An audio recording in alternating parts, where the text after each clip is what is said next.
Hi అండి, very good evening.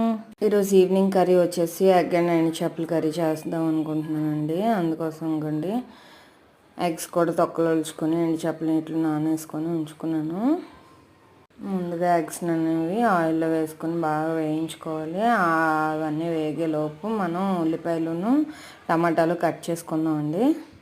Eggs వేగిపోయాక తీసేసి ఇగోండి ఎండు చేపలు కూడా బాగా వేయించుకొని ఎండు చేపలు కూడా తీసుకున్నాక ఆనియన్స్ని వేసుకొని వేయించుకోవాలండి.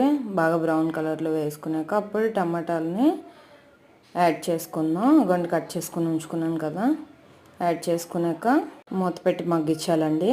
అలా బాగా మగ్గాక ఉప్పు కారం వేసేసి కాస్త ఒక 2 గ్లాసులు వాటర్ వేసుకొని మూత పెట్టుకోవాలండి. మళ్ళీ ఒక 10 నిమిషాలు మరిగాక ఎగ్స్ ఎండు చేపలని యాడ్ చేసుకోవాలి. వేసుకొని మూత పెట్టుకొని దగ్గరికి ఇంకించుకుంటే అంతే అండి, ఎండు చేప గుడ్లు కర్రీ రెడీ.